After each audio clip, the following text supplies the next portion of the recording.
Magandang hapon sa inyong lahat. Ito po si Herbert Curia, author-promoter ng The Critics Promotion. Ang ating boses at konstruktibong kritisismo, opinyon, komentaryo at konsultasyon sa linggong ito. Akibat ang ating pananalig sa ating banal na Panginoon Diyos, banal na Panginoon sa Kristo at gabay ng kaliwan ng Guide na Santa Maria ay hinggil sa issue ng Independent Investigation Committee created by President Marcos. Ang ating administrasyong Marcos ay nagbuo ng Independent Investigating Committee upang imbestigahan ang mga infrastructure project sa bansa, particular itong anomalya sa flood control project. O ito yung EO94 o Independent Commission for Infrastructure. Yan. Nais ng ating administrasyon na mapanatili ang katapatan at kabutihan sa pamamahala at supilid at papanagutin ng mga kawani ng pamahalaan na nagsasagawa ng korupsyon at mga hindi mapagkakatiwalaang hakbangin, etc. etc. So yung ICI ay may kapangyarihan na sumusunod. The ICI mandate is to hear investigations and gather evidence on anomalies, misuse of funds, and possible corruption in the planning, financing, and implementation of government projects with priority on flood control works undertakes in the past 10 years. The Commission is empowered to issue subpoenas, compel the production of documents, recommend criminal, civil, and administrative cases before the Department of Justice, the Office of Ombudsman, and the Civil Service Commission, and coordinate with other government agencies. It may also recommend asset freezes, all departure orders, and preventive suspension to preserve the integrity of investigation. So yan yung mga ilang powers and duties nung ICI o Independent Commission on Infrastructures. Yan. Na iimbestiga dyan sa mga infrastructure project from the flood control project na mga manumaya sa loob ng 10 taon. Yan. Ngayon, ang The Critics Promotions at yung ating People's Anti-Crime Promotion o yung Anti-Criminality Promotion natin ay maring sumusuporta sa mabuting pamamahala, patas ng justisya at karapatang pantao. At sa isyong ito, ng pagbuo ng Independent Investigating Committee ng ating Administrasyong Marcos ay ating sinusuportahan ang kanyang layunin dito at we hope ay makatulong ito at makatuwang ng ating Kongreso at Senado sa pag-iimbestiga at pagsasampa ng kaso laban sa mga korap at tiwali sa pamahalaan mula sa flood control projects. Yan. So, sana itong ICI na ito, Independent Commission on Infrastructure, ay makatulong ng lubos para resolbahin yung mga anomalya sa infrastructure mula sa flood control at mapakasuhan at maipakulong yung mga sangkot dyan. So yung ating DPWH Secretary ay nagsampa na rin ng kaso laban sa mga kawani ng DPWH at contractors. At I hope ito ay hindi maaga in connection with Congress and Senate investigations to file case in San Diego o Ombudsman para to file case in Ombudsman. So para sa atin ay masyadong magulo ang mga hakbangin na ito. Kailangan ay kumpleto ang ebidensya na makakalap sa Kongreso at Senado at maging sa Independent Investigating Committee na binuo ng ating Pangulo laban dito sa corruption sa flood control, etc. etc. So, dapat sana, siguro sa tingin naman natin ay intact na yung mayroon ng gathered siyempre evidences yung DPWH sa file case ay paano yung iniimbestigahan pa sa Kongreso at Senado at yung sa ICI. So, dapat siguro hinintay na muna niya yon bago sinampahan ng kaso matapos yung sa Kongreso at Senado So kanya na muna tiningnan yung ebidensya mai-forward sa pagrereklamo niya para isang kanyang kaso sa ombudsman siguro. Sa tingin natin. Pero siguro sana ay makasuporta yung Kongreso, Senado at maging yung ICI para suportahan yung sinampang reklamo ng DPWH o kung paano pang gagawing rekomendasyon ng mga ng Senado, Kongreso at ICI doon sa Ombudsman or sa DOJ. So, diba? So, nagkaroon na ng kaso yung DPWH ngayon, kompleto ba yung sinampan nyo? Kagaya, niimbestigahan pa yung nasan ba yung bulk nung korupsyon, di ba? Paano ba kakasuhan ng plunder yan or yung mga mabababang kaso na ginaso nila? Sino ba yung dapat kasuhan ng ganong kabigat, di ba? Di ba, pare-pare silang ganon. Di ba, yung kumbaga man, kung iyon titingnan, yung plunder case at yung grabbing corruption mula doon sa DPWH official. At saka kung halimbawa, kung iyon titingnan yung iniimbestigahan nung Senado at Kongreso, base doon din sa ipinahayag ng Diskaya. Kung titingnan mo, kung kumbaga man sa usual na anomalya, para yung halimbawa, yung isang proyekto ng infrastructure para makuha halimbawa ng Diskaya o halimbawa sino mang contractor halimbawa nagagawa ng anomalya, maglalagay yan halimbawa para makuha yung kontrakta para siya yung kumita doon sa proyekto. Ngayon, so yung lagay ay yun yung magiging kaso halimbawa ng mga contractor kung sakasakali kung lagayan loose lang na ganun. Ang nangyayari doon sa investigation ay mayroong sindikato na sinasabi na kanilang kinakat ng malaki.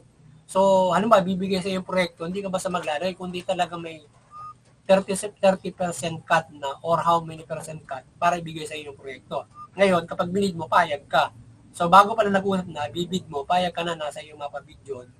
Yung gano'n, 10 piso o bid sa'yo, 15 pesos. Pero makakarating sa'yo yung dapat, syempre kapag in-estimate yan, yung isang flood control, ang estimation talaga niya 10 piso. Hindi mo pwedeng lalampas doon, ma-overprice siya kapag siya ay sinilip sa sa audit or iba pang sisilip o mukhang overprice yung 10 million dito. So ngayon, 10 piso o 15 pesos. Ngayon, kanilang, yun yung tama na estimation, halimbawa, ibibid. Ngayon, pagbid niya ng isang kontraktor, kinakaltasan na nila ng malalaki. Halimbawa, 30% o mas malaki pa roon, mapupunta sa kanila 50% na lang, halimbawa. Sa ngayon, kung ikaw ay isang negosyante na kontraktor, paano ka pakikita doon sa 50% na lamang na presyo na ibibigay siya para gawin halimbawa 1 kilometrong flood control project? Hindi ka nakikita ron. Ang gagawin mo ron para kumita ka, gagawa ka ng hilaw na proyekto or hindi mo tatapusin yon para kumita ka. 'Di ba? Napaka-simple logic, 'di ba?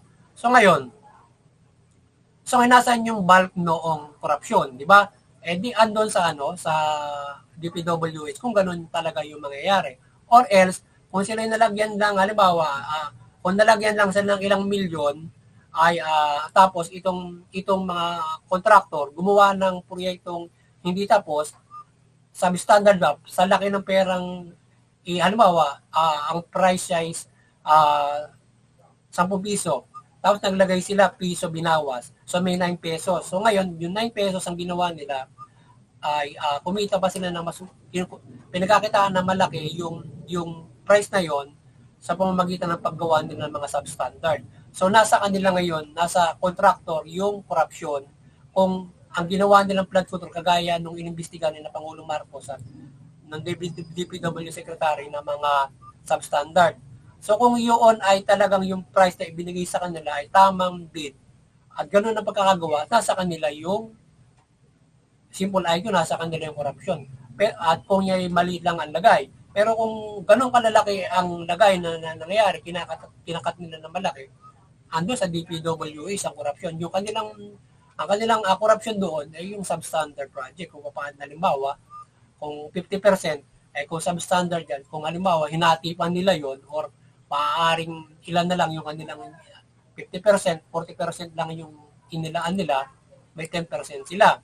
So kaya ang mangyayari ay ang tubo nila ay halos kung tutuusin, parang wala ka nang tutubuin doon kapag ganun yung mapapasayo, di ba?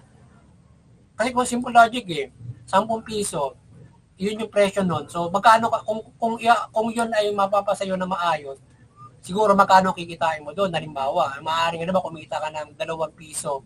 Yung 8 piso talagang igagawa mo ng gusto, gawang maganda na yon, matagalan na yon. Kita ka ng 2 piso. Isipin mo, ano ang mangyayari? So ngayon kasi kung halimbawa, kung yun ay binigay sa'yo ng gano'n, walang korupsyon, so gano'n kalaki kita as ay malinis na proyekto. Kung meron lagayan, syempre, di ba? Halimbawa, 2 piso sana kikitain mo, biligay mo na yung piso sa kanila para piso na lang ang kitain mo. Or else, medyo gagawa ng konting kalokohan, 7 na lang yung gagawin nila para kumita pa sila ng 2 piso, halimbawa gano'n. So, yung halimbawa, ganun ang gagawin ng isang contractor. But usually, doon sa sinasabi noong mga nagpahayag na mga contractor, kumakat ng malalaki yung mga mga congressman, yung mga nasa DPWA, at ang pinakamasama ay may ghost project, wala naman talagang proyekto. Gagamitin yung contractor or kakutsaba yung contractor. Yun ang pinakamabigat doon, walang proyekto. Ngayon, kung may proyekto, doon titingnan mo ngayon yung gravity ng dalawa. So, kita-kita agad kung walang proyekto, yung mga korap. So ngayon, dahil nga 75 million yung plunder, so ngayon, dapat sama-sama para mapakasuhan mo ng plunder yan, di ba? Para inakorap nila doon sa ghost project. Ilang ghost project, halimbawa yung pag napatunayan, plunder case, sino yung mga involved sa plunder case, di ba? Tapos ngayon, may involved ba sa plunder case, halimbawa yung contractor. Kung halimbawa, may lehitimo project, kaya lang, substandard. Siguro doon sa graph, siguro po pwede o anong mang kaso nila ron na mga substandard na Pero yung yung halimbawa ghost project, yun talaga ang malinaw na mayroong plunder o paano graph and corruption na gagawin doon. Lalo na kung magduduktong-duktong yun kasi nga over 75 million na yung kanilang nakurap noon. Kung dalawang magkasunod na proyekto, wala namang proyekto. Di ba? Sa Bulacan. So, yung involved doon, siguro may plunder case agad yun. Mula doon sa lahat sila doon na mga involved doon, di ba? At lalong iba pa na mga halimbawa congressman na may involved yan, di ba? So, ngayon, kaya dapat timbangin mabuti at yung inihain ni Secretary Dizon, dapat tingnan rin mabuti kasi nga, pwede makatulong yung investigasyon ng Senado from the sa bulk ng sa gravity ng corruption doon, di ba? So ngayon ay siguro ay maganda mayroong kompleto kang ebidensya para siyempre kakalat din ng ebidensya yung ombudsman para makita nila kung nasaan talaga yung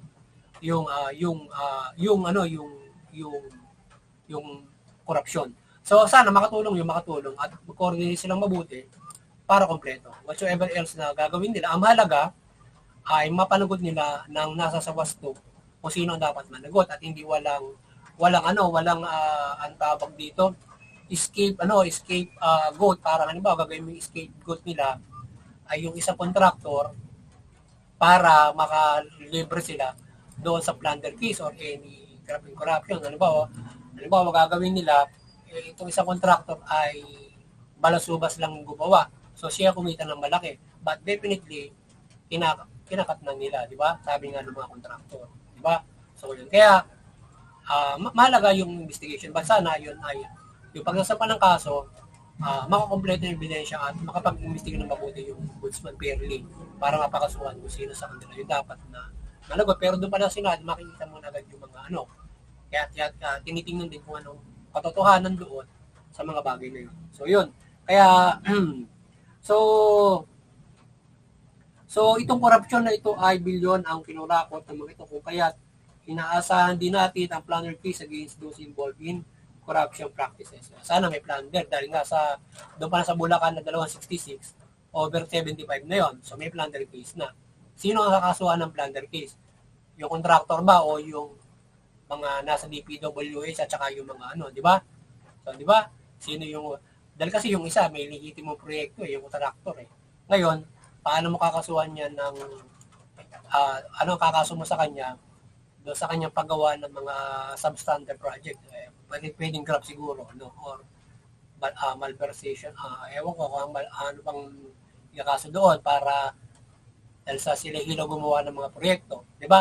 At saka yung kung sa tingin ko kung ganoon ang kalakaran may sindikato na di na sila naglalagay noon.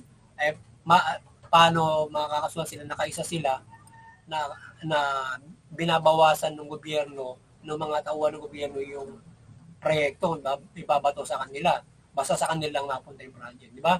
Kasi kung negosyante ka, wala ka lang kikitain doon kapag gano'n kalaki yun, halimbawa. So, para kumita ka, gagawa ka ng hilaw na produkto or kukulangan mo yan, di ba? Kaya, sana maging mahusay ang kasuhan dyan para malaman kung sino yung bulk na dapat kakasuhan o pareha-pareha silang kakasuhan ng plunder or ano pang grabbing corruption, etc., etc., etc. So, ang ating tinitingnan dito ay ang pag-compare sa mga corrupt na ito mula official DPWH at contractors na mababawi ang mga nakorap nilang salapi ng bayan. So, dapat ito ay kasama sa independent committee na trabaho na sila ang bumawi ng mga kinurakot ng mga ito at balik sa kaban ng bayan. So, we hope na maltas ito at mapakaswal itong busang dito o mapanagot ang kanilang katiwalian. So, yun. So, sana yung sa ICI, EO94, sana dapat may kapangyarihan para sila yung sumingil doon sa sa parang PCG, sila sumingil doon sa mga mga korap na mga taga DPW ito sino mang opisyal ng kongreso ang maaaring singilin nila. Sana masingil pa nila 'yon. Or pakasuhan na lang nila ng plunder para baunin na lang nila yung kanilang ninakaw doon sa loob ng kulungan habang buhay sila ron. So sana ganoon na mangyari at hindi malagyan yung iba pang nalilitis diyan para pahinain yung ebidensya at hindi sila mapanagot ng mabigat, di ba? Sana mapanagot ng mabigat kasi nga dapat kung tutuusin yung sinampa ni Secretary Dizon, may plunder case na sinampa kasi nga yung double na ghost project over 75 million na yun di ba? Kaya dapat masampahan niya ng plunder din yung mga taga DPWH. Kaya lang titimbangin nga niya kung sino yung kung yung may kakutsabang contractor para sa ghost project na yan o sabi ginagamitan ng nanghihiram. Kakutsaba yung DPWH at contractor. Ghost project, pareha sila, plunder case, di ba? Kadagahati pa sila siguro doon. Kami naman tigkalahati lang di ba? So they're both to file plunder kung gano'n ang nangyayari. Pero titingnan din siguro kung yung proyekto nila may proyektuhan lang kunwari kuha lang ng mga ilang dipa maaaring kasama na rin sa plunder ang presyo noon 1 bilyon para ganon malaki yung kanilang kita gumawa lang ilang dipa ron di ba? So para din kunwari lang may ginawa di ba? Kaya tingnan kung kunwaring ginawa lang or talaga namang wala nang kikitain doon sa mga ginawa nila kaya ganon kabastos yung ginawa nilang mga flood control na pumisala sa mga baha. Di ba? So, ito yung mabuti. Kaya mahalaga din yung ICI, yung investigation, at para mapag-alaman ng lahat ng mga investigation para masampa ng mabuting kaso. Pero sana yung isinampa ni Secretary sa maayudahan o ano pa bang isasampa pa para doon na mabigat ng mga kaso. Kung ba nasampanan niya na naman malversation, grabbing corruption, so yun, para mabawi yung at saka pero ilang taon lang yata ang kulong yun dapat mayroong baba-haba, di ba? Kulong. Reclusion temporal, ilan ba yun? Baka 20 taon lang yun, wala pa, di ba? So yun, dapat masisingil yung di ba? So yun. So yan. So sa ibang usapin naman ay ang ating DILG ay nagbuo ng Philippine Emergency Hotline, itong dating nang siyang tatawagan na lamang tuwing may emergency sa mga lugar na dapat aksyonan ng pamahalaan mula sa police, BFP at hospital, etc. etc. So yan, so yun yung ating DLG. pinag-ibayo niya yung 911. So ngayon, yung lahat ng mga emergency, 911 na lang natatawagan natin. Halimbawa, kasi tatawag ka doon sa emergency ng PNP, 911 na. Tapos sa kanila papa-action din yung PNP. Ano masama sulok ng Pilipinas yan. So diretso 911, madali, di ba? Sa cellphone siguro, saka doon sa sa landline, kung pwede libre siya. So kapag na-dial mo, madali na. So yun, aside from yung mga hotline ng mga pulis halimbawa municipal, parang hindi ka natatawag sa kanilang hotline. Doon ka na mismo tatawag sa halimbawa sa barangay, hindi na doon na mismo sa 911 para ma-accommodate nila ang lahat ng call noon. Yun. Siguro, whichever. Siguro ngayon so umaasa tayo na maging epektibo ito at ang buong bansa mula lahat ng lokal na pamahalaan at pulisya, etc. At makilok dito at maaksyonan ng mabilis ang mga emergency measures na sabi tawag o libre at walang bayad. So muli, sana ay magabay ng kaliwanagan ng Banal Santa Maria ang ating sambayan ng Pilipino, ang bansang ito, mula pamahalaan at sambayan ang mamayang Pilipino. Yung pamahalaan, mamahalan mabuti, matuwid, tugulin yung karapatan ng tao, patas ng justisya, iwasan yung korupsyon, katiwalian at pang-aabuso. At mamahalan ng mabuti, patas, matuwid.